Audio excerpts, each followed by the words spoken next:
My name is Carlton Cartwright. I'm the Executive Director for Veterans Memorial and Multicultural Histories Incorporated.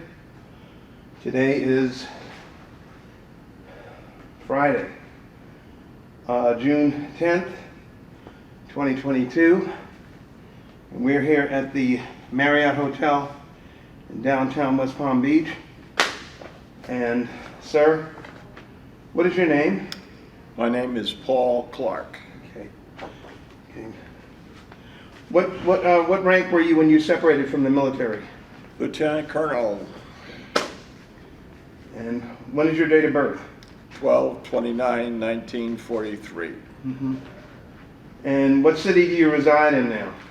I reside in Mapleton, Georgia, 30126. Okay. Okay. And what were you doing prior to going into the military? I graduated from Providence College, ROTC, and because of Vietnam, we were told when I went for a job interview, don't even think about it, wait till you come back. So I had a job in a hotel, and then I got my orders and went on active duty at Fort Eustis. I was TOBAC Transportation Officers, basic course 1-66. Okay. And you were doing that prior to the military? That was the military. Okay. Well, okay. So just to go back for a minute, where were you living prior when you were getting ready to enter the service? I was living in Milltown, New Jersey. Okay. And what were you doing? Had you just graduated high school? College. College. Okay. What would you get a degree in? A Bachelor of Arts in Economics. Okay. And were you able to apply that going into the military? I worked in Transportation Corps. I could use my background in thought process, yes. Okay. So were you enlisted or were you drafted? Actually, I was I volunteered because of ROTC. Oh, you in ROTC in college? Yes. Okay, nice. So did you go in as an officer? Yes. Oh, okay, great. All right, so where was basic training? Transportation Corps was at the Fort Eustis, and I was in the TOBAC Transportation Officers Basic Course 1-66. That was July of 1966. Okay, all right. And what state is Fort Eustis in? Virginia. Okay. All right, how long was basic training? I would say... That was OTS school, right? Officer training? Yeah, it was about from July and August, yeah, about 2 months. Okay, all right, about 8 weeks. Huh? Okay, and what did that consist of? That Excuse is me. giving the basic knowledge of transportation and, offloading boats and ships. We had a stevedore background, and then they had truck background, and then loading air cargo. So anything like that, Transportation Corps. So what about OTS? Did you do both simultaneously? You did your basic training first, right? We did the basic along with it. Oh, okay, simultaneously. Got it. And the whole thing was a wrap in 8 weeks, both pathways.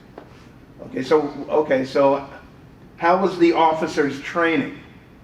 I thought it was very, very good. What did it consist of? Classroom, and then some hands-on. Hands-on. What kind of hands-on? Well, for the infantry part, we went out in the field and protected an area. For the, I believe some of the other training, for instance, larks, we went out in the water in the Chesapeake Bay there and drove larks around in the water. What is a lark? Lark is about 5-ton cargo, both on land and water. It's has tires, and when you drive the Lark, what you're doing in the water is the tires will turn, and that will move the Lark port or starboard. Okay. And so, how did that prepare you for instance, for engagement in battle? Well, we practiced infantry techniques and things like that, but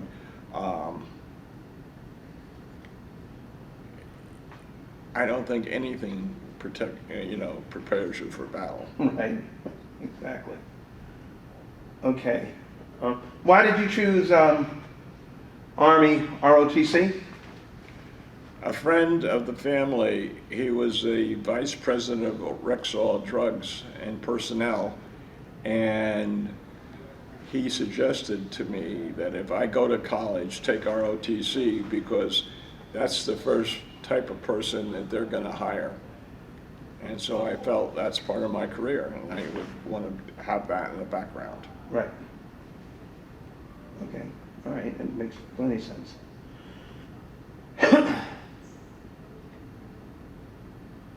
Do you remember any of your instructors from basic training or OTS school? Nope. No, not at all. Okay. Did you go on leave after basic training? Before you went to your first duty station? My first duty station was McGuire Air Force Base, Army ATCO, Air Transportation Coordination. And since it was in New Jersey and my parents' home was right up the road, it wasn't that far away, I did just go right there to the base and check in. And then I took a leave so that I would go up to Rhode Island and see my girlfriend, now my wife, and that was it. Okay. All right. So where was your first duty station? McGuire Air Force Oh, it Base. was. And how long was that tour for? That was from September in '66 to May of '67. No, April of '67. And what were your duties? So you were first lieutenant, or what was the first rank? Oh, second lieutenant. Second lieutenant, yeah. My duties, as it developed very quickly, was the fact that at McGuire you had both the base operations, and you also had the command for the East Coast for McGuire, Charleston, and Dover Air Force Base. And they were all Army ATCO people there. Okay. And the headquarters was on McGuire. Now, the deputy commander for the headquarters was retiring, and so the colonel brought me over, and I sat with him and went over all the information and helped out, and I had that position, although I was not considered the deputy. I was just, still at McGuire terminal, considered anyway. Okay. But I worked out of that headquarters office for him. Okay. All right. So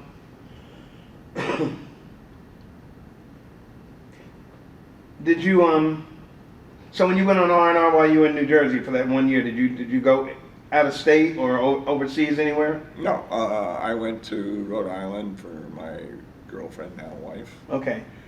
And Did you guys go on vacation at all? When you didn't you get 30 days leave a year? yeah, but I didn't take it at that time, no. Okay. All right. I was taking leave in somewhere around December, I think. So I went up to Rhode Island to see my girlfriend slash now wife.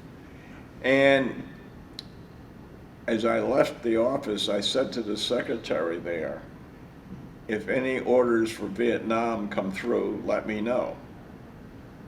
And I said, you know where I am. And so I drove up to Rhode Island, and my wife and I were planning to get married the following October. Right. And lo and behold, when I got there to her house, she left a key under the mat. I got inside, the phone was ringing, and I picked it up. It was my mother, and she said the secretary called. You've got orders for APO 83619 or something like that. Mm-hmm.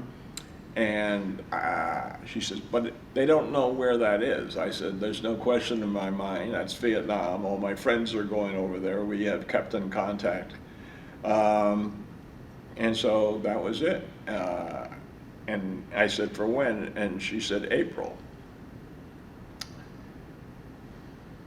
I mean, no, May, I think it was. The end of April, somewhere around there. And anyway, so then when my wife got home, I said, we have to change the wedding plans. I'll be over in Vietnam then. And so she made all the arrangements. We changed the wedding plans to April. And I guess it was May then I went over. And so we got married, went to, she came with me down to the base. We stayed off base for about 3 weeks. And then I flew out to Vietnam. Okay. And so how long was that tour in Vietnam? That was a year tour. And I was with the 123rd Terminal Service Company and the 335th, I think it was, Terminal Service Company. And I actually ended up doing extra work, not extra, rather than working right in the Cam Ranh Bay area, I went to Phan Rang for several months, and then they sent me down to the to Van Thiet to support 2nd of the 7th Gary Owen Brigade. We were all floating all across the beach operations, and basically that was it. When I came back, I fulfilled a slot for operations, the 3, and Where was that? back at Cam Ranh on the Port Command. This is in Vietnam? Yeah, Uh-huh. but it was only, at night, so there wasn't much action or anything like that. Okay. And other than that, it was mainly just offloading boats and ships and across the beach operations. Mm-hmm. Did you see any combat? I saw action. I wouldn't necessarily call it combat. Right. When I was at Phan Rang, there was a pump station where they would hook up a tanker on the out in the harbor, and they would pump the fuel up to the air base. Right. And one night, Charlie hit it and blew up the station and killed one of the guys there. The other guy was wounded, but that was basically it. And it was from a distance. Mac V comes running over, put us in a perimeter defense, which we were there, and in the early morning, then they took off. They said, well, Charlie's not coming back. So he said, just stay here till the morning. So we stayed. And then in the early morning, all of a sudden, there was a rustling out in front. A what? Rustling of the grass and everything. Yeah. Mhm. And the first thing I said is, do not shoot, because you don't know what's happening out there. Right. As it turned out, 3 of our guys were posted out further by MACV, but never told us. Great. So Unbelievable. Okay. we were lucky, and I'm very happy with what the outcome was, except for the guy dying. But the major who's in charge of that area, or whoever it was, had 3 pumps, I guess it was, brought in. Those were the last 3 in Vietnam. They kept pumping, so Charlie never knew that was it. What do you mean? In other words, they replaced what was, exploded and put in new ones, but they were the last in Vietnam. We didn't have any more pumps available to us. Oh. So Charlie never came back, though. Oh, okay. All right. All right. Besides the 2 incidents, I believe that you mentioned, engaging the enemy. Just the one in. That was the whole incident. Okay. All right. How large was your unit? The Terminal Service Company had, a platoon, which I was in charge of, had a platoon sergeant and I would say 15 people in it. Okay. And So they were the ones that went into the hatch and, helped offload it. And you have signalmen, and then you had 2 people humping cargo on the other end. right. And this was on a ship? Yep. Right. What kind of was it a battleship? No. What, The only ship it was just a regular, what were they calling that? They were just regular, really contract ships. it was like either commercial, Yes, they were commercial. civilian? Yeah. Okay. Vehicle. Okay. All right. All right. So where I was going was, any other accidents or fatalities? What about you said you were associated or affiliated with two other organizations, I believe? I was associated with 2 organizations. And did they have any fatalities or any injuries? Yeah. Okay. The only other injury that came about, now, I say this, when we were down with the 2nd and 7th, one of their soldiers got behind a 155 and he was killed. Mm. And so, What is a 155? howitzer, I guess. Right. Mm. Was it a tank or just a It was a cannon? Cannon. Uh-huh. And so we had when I was in Fayette, because we were supporting the 2nd and 7th, any of their maneuvers and they lost anybody, we had to take them back to Saigon to be, because they do not embalm in the military. And so they had to take the bodies and then ship them to the United States. Mm-hmm. And unfortunately, I used to give the kids a 3-day pass to go there. And finally I asked them one time if they, who wants to volunteer? And no hands. And I said, what's the matter? And he said, sir, we get off the plane, we give them the body, and they said, oh, you want to see our work? And they bring them into this large building, and all these bodies are laid out, and it's like they don't want to see that. Right. So I said, from now on, take the body, drop it off, and say bye. There you go. Yeah. So Wow. Okay, so after your stint, after that TDY for a year, where did you go after that? And while you were there, did you go R&R anywhere? Where'd you go R&R? Hawaii. I was born in Hawaii. Oh, okay. Yeah, that's right. You mentioned that. And Which island in Hawaii? Which one? Oahu. Uh-huh. Now, my parents were over in Hawaii, in Oahu, in 1943 when the bombing was taking place. Right? And they didn't know what it was. My dad was in church, and all of a sudden, some military guy comes up and talks to the priest for a minute, and the next thing you know, he turns around and says, all military report back to the base.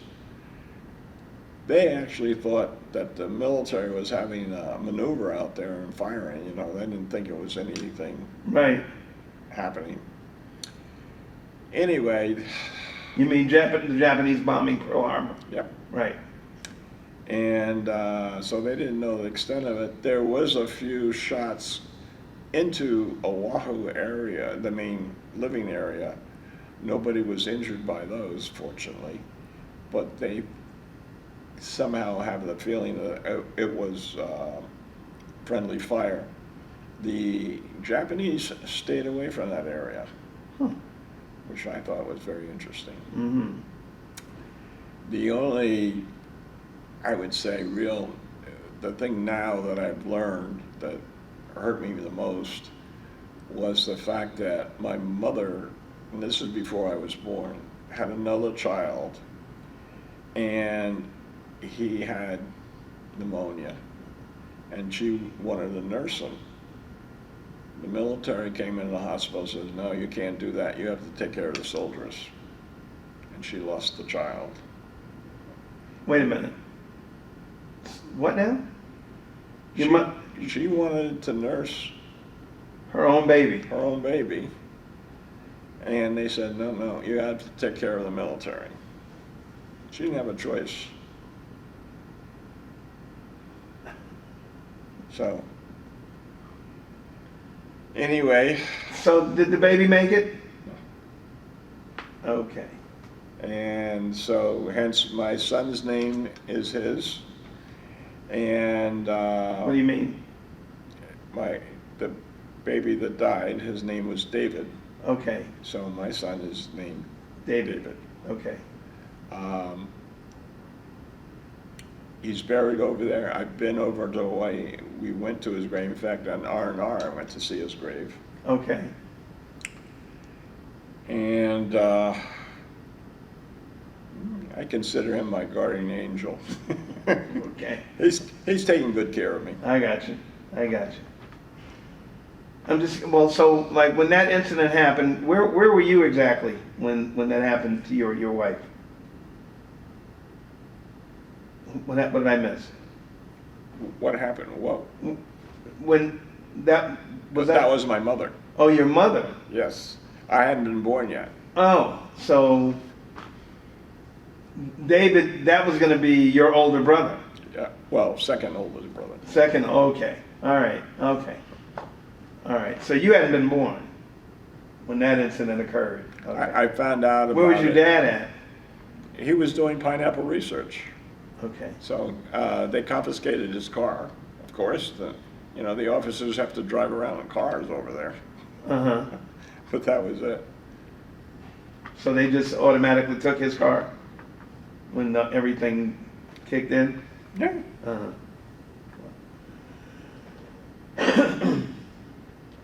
Those are some memories there you have. Okay, so you were never a prisoner of war. Nope. Tell me about awards, medals, citations. No. No? You get the 3 badges for Vietnam. Right. Technically, now, I went to Fort Eustis about, 5 years ago. Uh-huh. And I went to the Army Museum there, and I talked about the 2 units I went, 155 and the 123rd. It was the 155. Right. Take that back. And they both had meritorious service awards. Mm. Okay. And then I asked the guy there, how would I get out? It was awarded during that period of time. He says, well, you just apply to the Army. So they gave me a copy of the issuance, and he said, have something to show you were there. So I had to OERs. Right. I sent that and the thing, and, no, we can't issue it to you. What? Come on. So I just gave up. I said, Okay. does it really make a difference? No. I hear you. I hear you. Okay. Were you ever any part of any battle planning? Absolutely not. No. Okay. All We right. would have won then. Okay. Did you have any problem issues? Okay, so where'd you go after Vietnam? Where'd you go? Came back to the States. By the way, I'll just add a little thing in there. It was an area where you could do a lot of swapping and picking up stuff on the side. And I had two mechanics down in Fayette, and they had rotated back to Cameron Bay. Right. I was back in Cameron Bay, ready to go home. And all of a sudden, the IG inspection came up. Okay. And so I said to the motor pool officer, I said, do you need anything?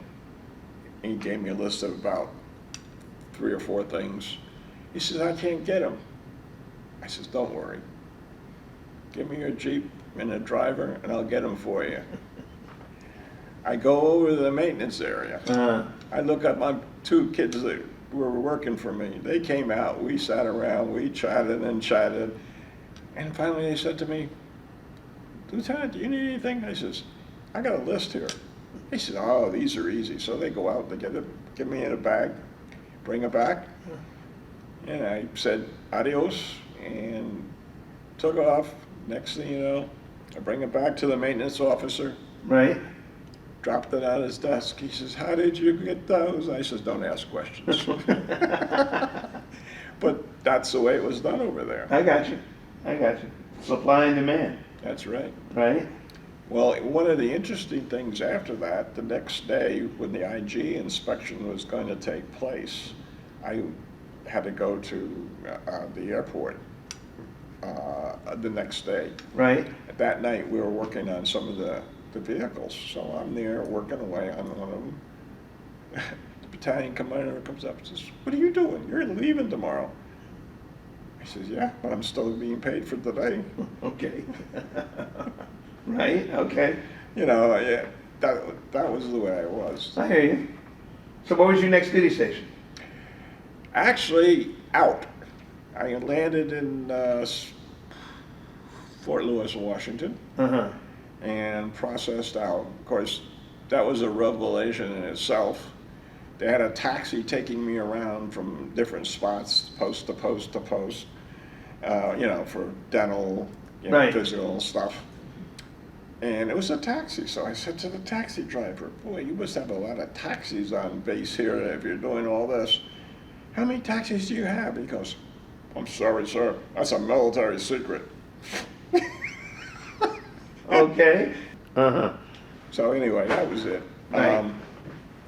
So I processed out. Then I was supposed to go in for reserves. Well, my wife and I got together and she wanted me up in Rhode Island, so I was up in Rhode Island. All of a sudden my parents saying, St. Louis is trying to get a hold of you. They want you down at Fort Dix at the chemical unit down there. I says, nah, I can't travel all the way down there for reserves. Well, you better tell them where you live now. So I told them where I lived, and then they put me in with the 76th Division. And it was good setup, and it was weekend drills and things like that. How long were you on, what was it, reserve? Where? Rhode Island. In Rhode Island. So how long did you do that? I think it was about 5 years. So in addition to that, it was about 7, maybe 6 years. And then I went into civil affairs. I transferred out of the 76 because civil affairs was a little different. What rank were you by then? Mm, Captain, major? probably a captain, I think. Okay. And that lasted about a year or two. And then I got out. That was it. Because one of the companies I was working for said, no, we can't take it with you being, on active duty, Right. reserves on weekends. We need you on the weekends. And, Uh-huh. technically now I could afford them, but anyway, so what happened was St. Louis called me and they said, we have what we have a position called mobilization designee. Right. And we can, you go down there for 2 weeks after duty. And I said, okay. So I did. It was Fort Eustis. Again, I'm back at Fort Eustis again. Right. And I was manpower officer and base there. And I went from captain to major to lieutenant colonel in that position. Okay. Going 2 weeks. Well, the first year I did the 2 weeks, but I found out afterwards I didn't get credit for a good year because it has to be 50 points, and I only had, was it 14 points. So I said, oh, we got to figure out something else. So when I didn't realize, but the Fort Eustis had all the correspondence courses there. Oh. Out of that building, one of the buildings there. So I went over there and checked it out, and so I started up a correspondence courses. So I did my captain's advanced course for transportation corps. Uh-huh. And then because I reported to the controller, I did the controller one. Okay. And that between taking those courses and the 2 weeks active duty, which I took my wife and kids, it was great. Right. Down in Virginia. And at one time, stayed off base right at the corner of Williamsburg, and I got a 2-year ticket. So I come later, or earlier the next year, and we still had the 2-year, the year ticket, and we had 2 weeks earlier, so. What is a 2-year ticket? Well, I mean, a 1-year ticket, but it was good for 1 year. So we went 2 weeks earlier than that, and so now we could use that same ticket for the next year. Okay. All right. So we did that, and we loved that area down there. In New Jersey? Yeah, from Rhode Island to Virginia. Uh-huh. We'd drive down with the kids. Oh, okay. That was a 2 weeks vacation. Because we always went to different places, plus Virginia Beach, that's and that. Where'd you go? Oh, we'd stay close on base because I got paid to stay on it. Okay. All right, so you say you did that for 5 years. What More than 5. Okay. Then I ran out because I made lieutenant colonel, and the controller there on base was a lieutenant colonel, and so he couldn't do my OER. Right. And so I got another position down in Fort Mac in Atlanta. Okay, in Georgia. Yeah. And I went to that by myself. My wife and kids didn't come down with me in that. Uh-huh. And that was good for 4 years, which is what the normal run is for a mob des position, 4 years. A what?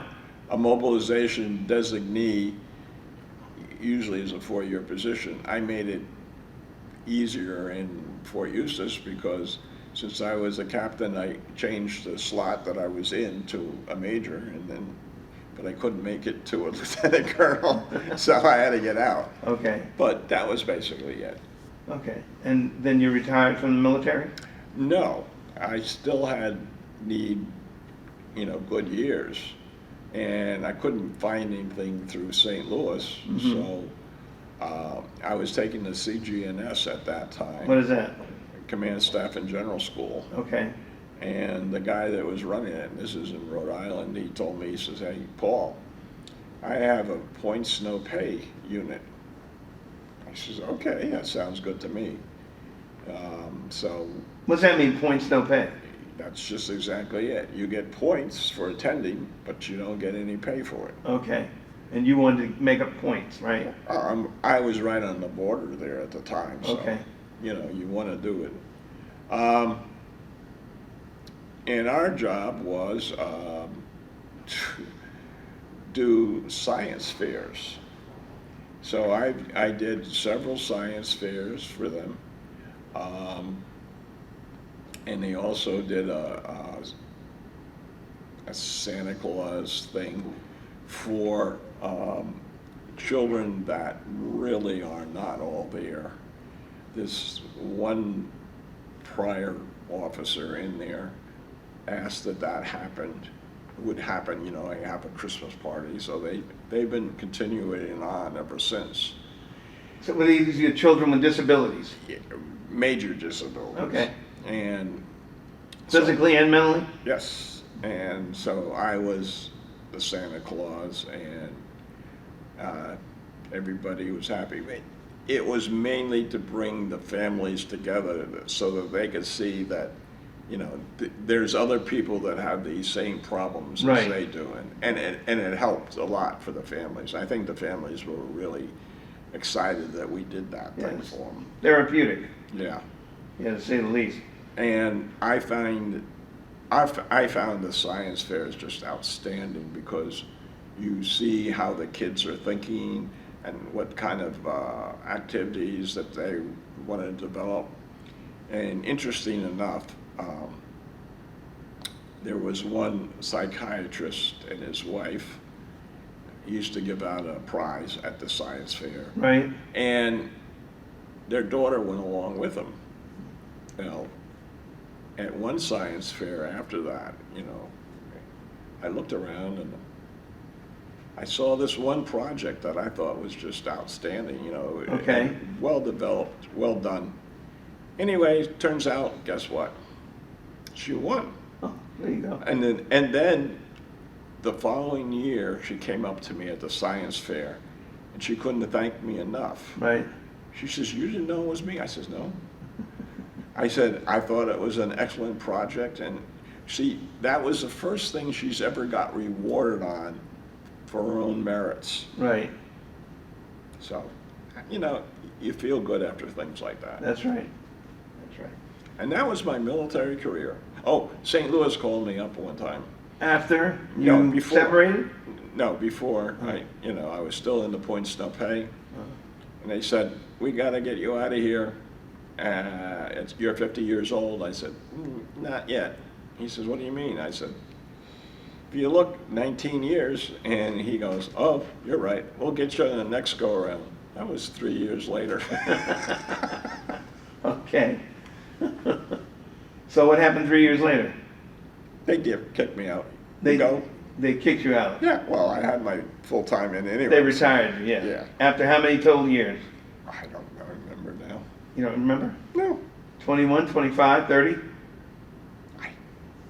You know, there's bad years in there and everything else, so I never did keep count. Okay. All right. All right. The entire time you were in the military, did you have any problems staying in touch with your family? No. Okay. How was the food throughout the military? Okay, that answers that question. You want to know the truth? Well, Over in Vietnam, when we're offloading ships, what we used to do is we'd sit with the mates and eat lunch. And somebody would come up to us and say, "Fill out a chit." So we did. fill out a what? A little chit sheet, you know. Okay. And nothing was ever said. Well, all of a sudden, one day, one of the guys went to the MTMTS rep on base there and asked for the money for the food. Next thing in the daily bulletin had no more eating on the ships. They didn't have any cash there. Oh, okay. So that was well taken care of. You just signed the thing and you say, "Here, they don't have any cash here, but you can cash it in San Francisco." And what that has to do with the food? It was good food. The ships had good food. Oh, okay. Don't forget, they had very good food there. All right. Okay. You feel like you had all the supplies that you needed throughout your military career? No. No. We had an RT, rough terrain, forklift given to us. Guess what? What? Every night you're supposed to drop the pan and feel for metal grittings in there. Now you tell me if that's a good forklift? Not really. Okay. Okay. It's a good example. Tell me any places that you visited inside and outside the military that you haven't already mentioned. Take the wife to Europe, take her back to Hawaii, We've gone been to up to the Colorado, what? Go ahead. The R&R centers for Hawaii and Germany are outstanding. The R&R centers? Yeah, Okay. they're outstanding. I've been to both and love both of them. Okay. All right. So what is an R&R center? I never heard of that. That's a rec and recreation center. Right. They're basically about three of them, Germany, Hawaii, and Korea. And what, do they have lodging and restaurants and food and... Everything. Oh, really? Okay. I never even heard that. Oh, nice. Very nice. Okay. All right. Here we go. Just a few more questions. So, did you further your education after your bachelor's? Yeah. Master's, doctorate? Yeah, master's. Master's degree in what? MBA. Master's in Business. Business. Administration. And did you use your GI Bill for that? Yes. Okay, fine. Did you use the GI Bill to buy a home? No. Okay. All right. Any close friendships from the military that you maintain to today? Not from when I was on active duty. More some of the ones from the reserves. I've got more friendships out of MOA than anything else. What does MOA stand for again? Military Officers Association of America. Okay, nice. Two more questions. Did you have another career after the military? Mm-hmm. What doing what? Insurance. Okay, and you still do insurance? Okay, and I'm retired. When did you finally retire? When I was 70. What year was that? You remember?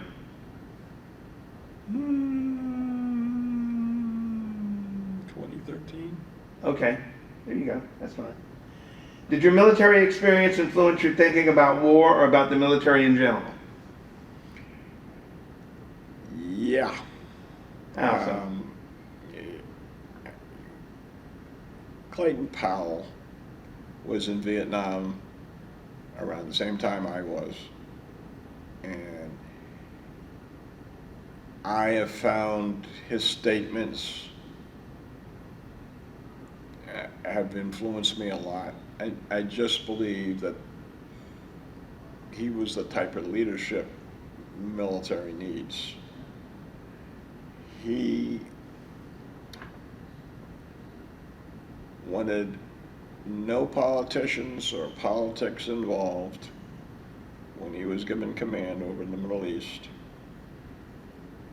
And they gave it to him carte blanche, and he said, what are your goals? He got the goals, and he went and did them. The rest is, Vietnam. And what's happened in Afghanistan, I look at it and say, between the army, the military has not learned how to get out of a country, and surely the politicians don't know how to do anything right. So that's my observation. Gotcha. How did your service and experiences affect your life? Well, it affected me by always taking my kids to Virginia for vacation, and we would go around to see historical spots. One of my daughters went to college. All my kids went to college, but one in particular, I asked her, what's your major, by the way? And she said, history. I said, why history? She says, Dad, everywhere you took us, it was historical down there. I said, okay. All your fault. But she's doing very well, so Is she? all of them are. Okay, you know, I heard you mention a few things outside of this interview regarding politics. What is your worldview, and what advice do you have for your children, your grandchildren, for, you know, young people going into the future? After everything that you've experienced inside and outside the military, what is it you'd like to share, if anything? I would like to share the fact that I hope people come to common understanding about each other, that everybody is basically the same. You know, the only differences are your upbringing, what happens along the way, but that can be overcome with interaction between friends, period. Okay, well, I'd like to thank you for a wonderful interview, and I'd also like to thank you for your service. Appreciate it.